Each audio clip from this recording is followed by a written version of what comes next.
Hello and welcome back to my channel. In today's video, we are going to be painting this nighttime cityscape.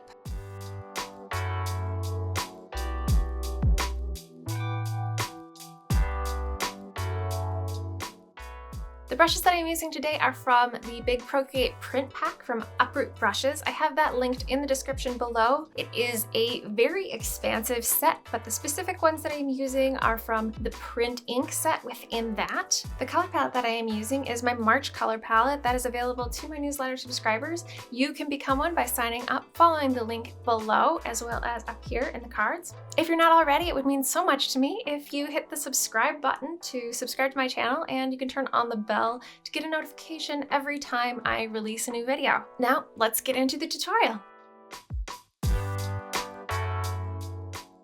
What I have open here is a 3000 by 3000 pixel canvas set to 300 dpi. This is my standard size. I always recommend that, especially when we're working with lots of layers like we will be today, that you work with whatever size is best suited to your iPad hardware. So if you don't have a lot of RAM available to you, RAM is what dictates the amount of layers that Procreate enables. If you don't have a lot of RAM, use a smaller canvas. If you have 4 to 6 gigabytes of RAM, you should be set. So what I have set up here are some initial layers. We're going to be starting at the bottom layer and working our way up. Of these 9 layers here, I'm going to do a couple of things quickly to get this more set up so that we spend very little time futzing in the layers panel and a lot more time drawing. So the first thing that we'll do is we'll draw our base shape down below. And so I'm going to then make 2 clipping masks above. The first one is this dusk layer. Tap to bring up the side menu, and then I'm going to tap clipping mask. And then on the next layer up, the dark layer, I'm going to change this blend mode to multiply. Then I'm going to tap to bring up the side menu again and hit clipping mask on that as well. Then on the city background layer, I am going to tap this to bring up the side menu, and instead of making this a clipping mask, I'm just going to tap this mask option here, which will create a layer mask. We will use that later for some non-destructive erasing. Then on the city foreground layer, I am keeping that as is. On the city color fade layer, I am going to tap to bring up the side menu and make this into a clipping mask. Next one up, I am also going to make into a clipping mask. And then on the very top layer above this sky elements layer, this is where we're going to add some color variation on these elements that we'll draw, and I'm going to make this into a clipping mask as well. So if you need to pause and set up your layers like this is your opportunity to do so. Like I said, we're going to jump in on the base layer, and this brush pack has several different brush sets within. I'm going to be using brushes all from the print ink brush set, and to draw my base shape, I'm going to be using the litho crayon. All of the colors that I am using are from my March color palette. I'm going to open up my color palette and leave it open. To do that, I'm just going to grab this small top bar here and drag it downward, and that will allow it to be popped out as I change brushes. It will stay there.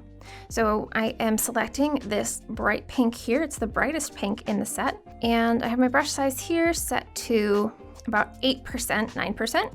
The first thing that I'm going to do is draw one large circle. And I'm going to keep my pencil to the screen so it snaps into a quick shape. And then, still without lifting my pencil, I'm going to tap one finger to the screen to create a perfect circle. And then I can gauge approximately how big I want this to be. It is roughly, I would say, a little smaller than a quarter of the canvas size. Then I am going to tap my transform arrow here so that I can center this on the canvas. I have snapping and magnetics turned on so I can follow my guides. My gold guide in the middle, that'll tell me that it's perfectly centered. And then I'm going to drag it up so that there is just a little bit of space at the top. Next, I'm going to go into the layers panel quickly and duplicate this layer. And on my duplicate that I've created, I am going to drag this directly downward. And I'm going to zoom out a bit so I can see my full canvas until I have this overlap, kind of like a Venn diagram. And it looks like I have around the same margin on both sides. And then I'm going to tap to deselect, and going back into my layers panel, I'm going to pinch to merge those two together. So now we have our little Venn diagram here, and I am going to draw a straight line, and without lifting my pencil, I am holding my pencil to the screen to create this perfectly straight line. Now, once that has snapped into place, this notification comes up here, allowing you to hit the option to edit shape. And I'm going to tap that so that I can make sure that both of my nodes here are aligned. Because I haven't changed my pencil weight at all, I want this line to be fully aligned with the edge of the circle so that I have a smooth transition from this straight line into the arc of the circle. I am zooming in here to just make this a little bit darker, and I'll once again hold my pencil to the screen to snap that into a perfectly straight line. And then on the other side, I'll do the same thing. So I will draw my straight line. My line weight is all the same, so I should be able to align this to get a smooth transition. I have this, if I zoom in here, you can see this tiny little bump here. So I'm going to go ahead and tap Edit Shape and make sure that this is all perfectly aligned. With that done, I can drag and drop to color fill, and my color threshold is very high. I have it up in the 90s, so that sometimes with textured brushes especially, you'll get a weird gap in between. So I'll color drop here in this space to show you what it looks like with a lower threshold. So my threshold here is at about 16.5%, and I get those weird gaps. But by increasing it up into the 90s, I really only have one gap here that I can take care of. And once your threshold is set for 1, it retains the last color threshold used for each continual color drop until you move it.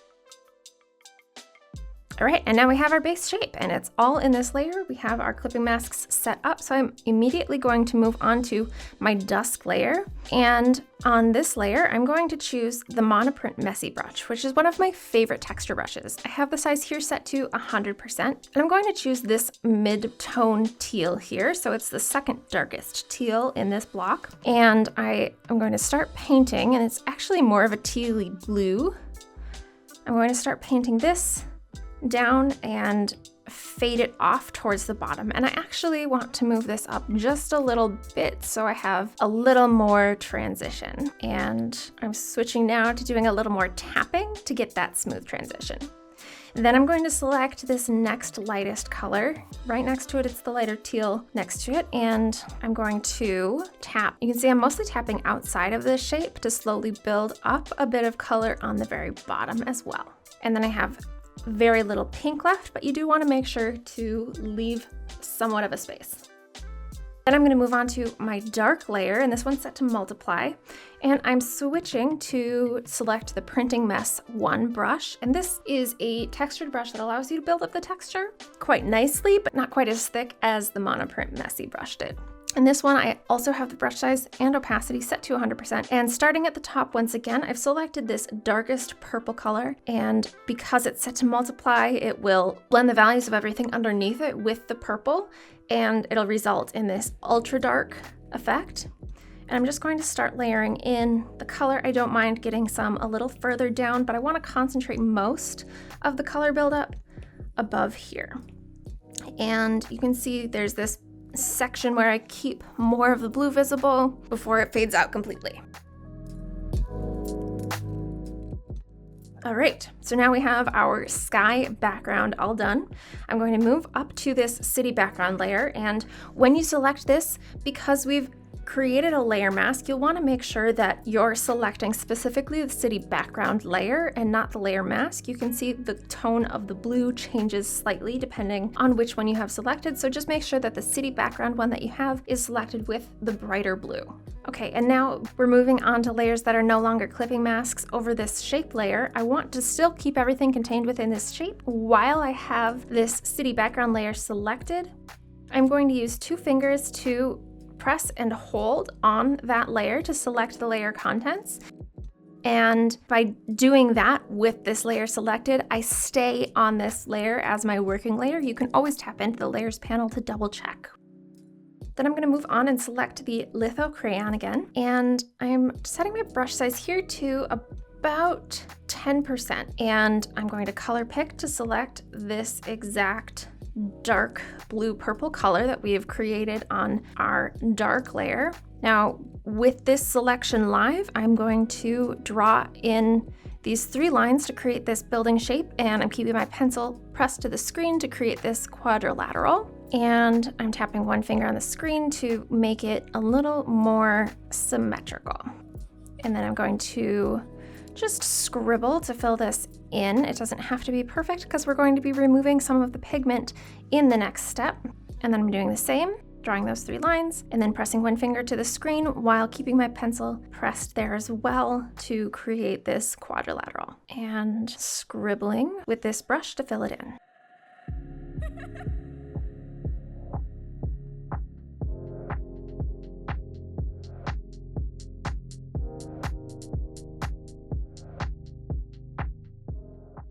I'm going to decrease my brush size and add some details in there.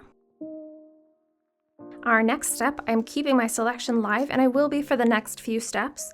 I am going to tap up to the layer mask. And so this, if you haven't used masks before, this will allow us to do some non-destructive erasing. So going onto the eraser tool, and I'm going to select the bristling scratch brush here, and I'm turning the size up to 30% or so. And with this eraser, I'm using super light pressure to lift up some of this pigment.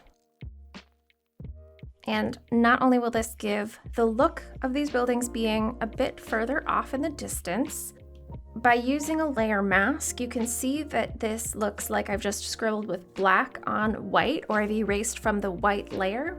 And what this means is that if I want to paint in with a solid white on this layer mask, I can put in the color exactly where I removed it from, no more, no less. So that's just a really useful technique, especially when applying textures like this. Next, I'm going to move up to this city foreground layer, and once again, I still have my selection live. If for whatever reason you have deselected, you can always go back in and use 2 fingers to press and hold on the base layer to select the shape. What this is doing again is just allowing us to stay completely within this shape as we draw. Now I'm going to, again, use this same dark purpley blue color and the litho crayon. And once again, whoops, that's a bit big. And I'm going to set my size here to about 10%. And once again, I'm just going to draw these building shapes.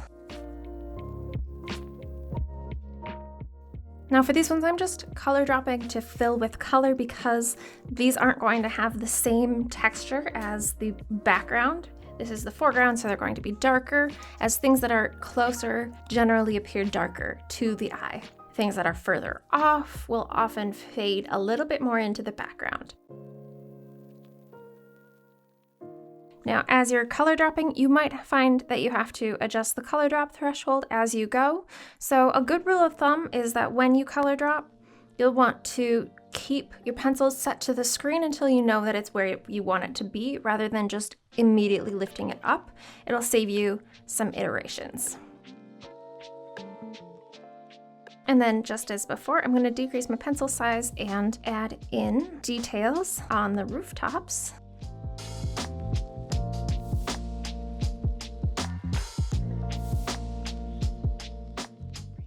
All right, so now we have our city foreground completed, and we can move up to this next layer up here, which is the city color fade. Now, this is a clipping mask, and I'm going to select the printing mess 1 and this same light teal blue color that we used before. And I am going to decrease my brush size a bit. Right now, this is set around 30%. And with this, I'm using light pressure, and I'm just going to start to lightly fade in a bit of this blue color. And you can also deselect at this point because these are both clipping masks, so everything will stay contained within this city foreground layer. Now I'm going to move up to the city lights layer and moving to the litho crayon again. And I'm going to use this lightest yellow color. Now I am going to start with a brush size of around 6%, and we're going to start to draw the lights by drawing vertical lines here. So we're going to want to sort of create a bit of a grid layout. So right now we're creating the vertical portion of the grid. And what I'm doing as I draw these lines is I keep my pencil pressed to the screen after I draw the line until it snaps into a perfectly straight line. Then I'm going to decrease my brush size a bit. This will add some variation in the window sizes.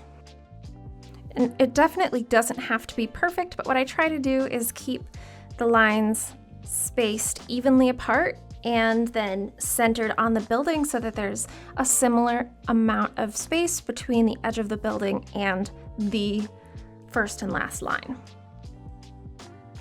Once I have my vertical lines, so the vertical lines of this grid drawn, I'm going to switch to the eraser, and I want to erase with the same brush, the litho crayon that I was drawing with. So I'm just going to press and hold on the eraser tool, which will switch it over to erase with the current brush that I was using on the paintbrush tool. Then I'm going to set my eraser size to about 10%, and we can create the horizontal lines of this grid. So to start, I'm going to try to keep all of my windows the same length. Again, it does not have to be perfect. Just as with the paintbrush tool, you can tap Edit Shape and make minor adjustments before finalizing it.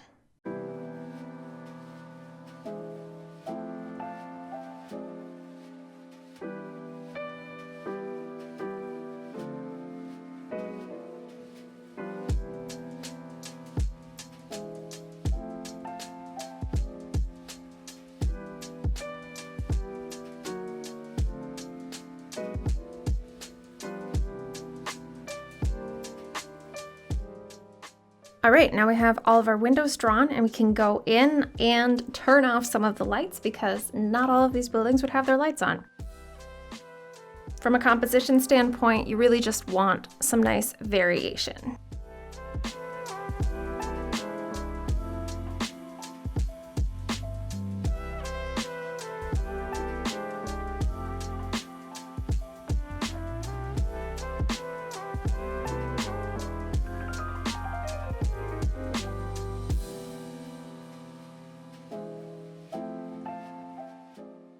Now that I'm happy with the amount of lights, I'm going to zoom out and go back into my layers panel here and move up to the sky elements layer. So like I said, we're working from bottom to top, which means that we are almost done with this. On this sky elements layer, I'm going to start by drawing in some clouds, and I'm going to use this peach color and the bristling scratch brush. I have the brush size here set to about 10%. Starting with light pressure, I'm going to draw in some clouds using these circular motions. And now when I draw these clouds, what I like to try to do is visualize the variation in the overall shape. I'm going to decrease my brush size a little bit here to taper it off towards each end. And so it's built up of several circles, and you don't want them to be perfectly symmetrical on both sides. But by drawing them using a circular motion, you're able to achieve that bit of fluffiness. And then because this brush has a lot of texture and it's set to this larger size, I'm able to create that airy feel of the clouds. And I'm drawing one that's nestled behind, and I'm going to leave this gap here to indicate the space in between. So that's two clouds, and I'm going to go over here and add in a small third one. In general, I like mine to be a little weird, not quite symmetrical. That looks pretty good. All right, so we have our clouds drawn. Now with this lightest yellow, the same yellow that we used to draw in the lights on the building, and I'm still using the bristling scratch brush. I have the brush size set here to about 1%. Now, it's important to note that this is a pretty pressure sensitive brush, so if I press hard, I can still get a fairly wide brush stroke. So when I draw this, I'm going to keep my pressure consistently light throughout. I'm going to draw this ellipse shape, and then without lifting my pencil from the screen, I'm going to press one finger to the screen to snap to a circle, and then I can sort of position this. I want it a little more off center, so I'm going to tap Edit Shape, touching the pencil to the screen outside of the shape. I'm just going to drag it over. And then I'm going to repeat that crescent shape and tap a finger to the screen to snap it in to fill that out. And by using the bristling scratch brush, I still get the essence of the texture of the clouds. However, because the size is decreased and I'm filling it in a bit more with color, I get a little more definition to my moon shape. All right, once the moon is drawn, you can either use one of these brushes to draw in stars, or you can use some scattered stamps. So this is a brush pack that I've made. I know I didn't mention at the top of the tutorial, I forgot to, but these are the brushes that I'm going to use to add in some stars. I'm going to be using this Crunchy Stars brush, and this will just allow me to quickly add in a bunch of little star shapes, but you can of course draw these by hand. You can also just draw circles, but what I want to do is add in a variety of star sizes.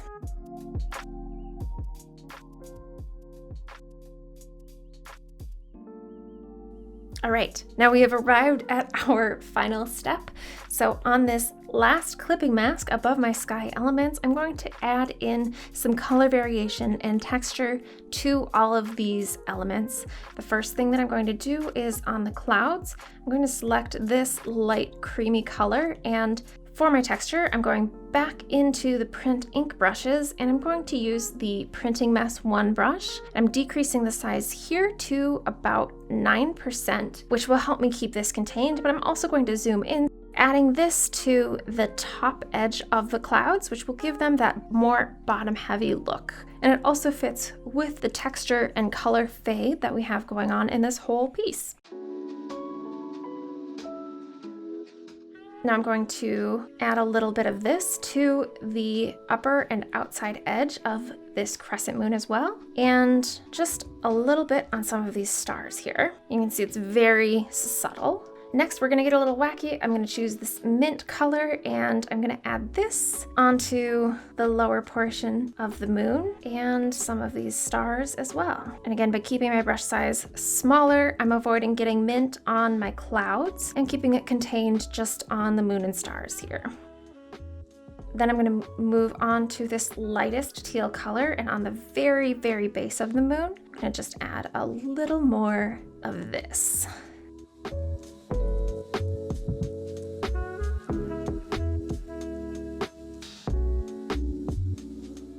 Okay, I totally thought I was done, but I feel like I need to add a little bit of mint somewhere in here. So what I'm going to try is on this City Color Fade layer with my light mint, I'm still on this print ink brush, and I'm just going to lightly fade in a little bit of this mint. And then I'm gonna go back in and select this teal color that we used before and layer that on the very, very bottom base. That looks more balanced. There we go. All right, now I'm for real done. And that's the finished piece.